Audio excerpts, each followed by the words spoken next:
ఎన్టీఆర్ జిల్లా చందర్లపాడు మండలం గుడిమెట్లలో అనునిత్యం వజ్రాల వేట కొనసాగుతుంది. అక్కడ వర్షం పడిందంటే చాలు వందల సంఖ్యలో జనాలు గుడిమెట్లకు చేరుకుంటారు.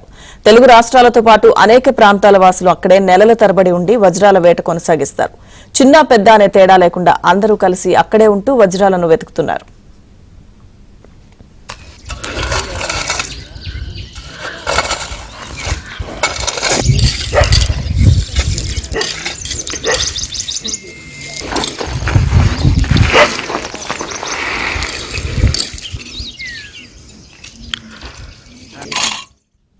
గుడిమెట్ల ప్రాంతంలో ఎటు చూసినా జనం వజ్రాలు వెతుకుతూ కనిపిస్తారు. గతంలో కూడా వజ్రాలు దొరికిన దాఖలాలున్నాయి. కాకపోతే వాటి విలువ వివిధ రకాలుగా ఉంటుంది. ఇక్కడ ప్రత్యేకించి వజ్రాలు, రంగురాళ్లు కనిపిస్తూ ఉంటాయి.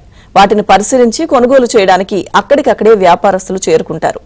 వజ్రం లేదా రంగురాయి గాని దొరికిందంటే వాటి విలువను అక్కడే నిర్ణయించి తీసుకెళ్తుంటారు. గతంలో ఆ గ్రామంలోనే బంగారపు లక్ష్మీదేవి అమ్మవారి విగ్రహం దొరికిందని స్థానికులు చెబుతున్నారు.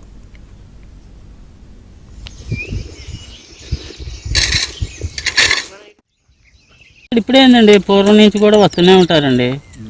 పూర్వం నుంచి వస్తూనే ఉంటారు. ఇది ఇక్కడ వజ్రాలు పుట్టకంటారు. రోజుకి వస్తూనే ఉంటారు. ఎవరికొకరికి దొరుకుతూనే ఉంటాయి. ప్రతిరోజు ఎవరికొకరికి దొరుకుతూనే ఉంటాయి. కంపల్సరీ దొరుకుతాయండి. నా ముందు పూర్వం ఒక ఇద్దరికి దొరికినాయి. కాకపోతే మొన్న కొంతమందికి దొరికినాయి. ఏది 2 years 3 years మాకు తెలిసిన వాళ్ళకి. ఏదో ఇవాళ పూర్వం వచ్చాం, మళ్ళీ ఇవాళ ఏదో సరదాగా వచ్చాం. సుమారు అంటే నాకు తెలిసి నా కళ్ళ ముందు దొరికినాయి అయితే 30,000 జరిగిందండి. మొన్న ఈ మధ్య దొరికినవి అయితే 5 lakhs 7 lakhs అన్నారండి. చీకటి అంటే ఇదంతా చుట్టూ రాజులు పరిపాలించింది కదండి ఇదంతా. దానివల్ల ఏంటంటే ఇక్కడ ఏదో వజ్రాలు దొరుకుతాయని ఒక నమ్మకం. ఇక్కడ వజ్రాలు పుట్టగాని కొంతమంది అంటారు. చాలా ఊళ్ళ నుంచి వస్తారండి. ఎక్కడో లాంగ్ నుంచి కూడా వస్తారు. లాంగ్ నుంచి కూడా వచ్చి 2 రోజులు 3 రోజులు 4 రోజులు అలా ఉంటూనే ఉంటారు. సరదాగా వచ్చేవాళ్ళు ఉంటారు, వజ్రాల కోసం వచ్చేవాళ్ళు ఉంటారు. కాకపోతే వస్తూనే ఉంటారు డైలీ. వాళ్ళని పడ్డప్పుడు ఎక్కువ వస్తారు.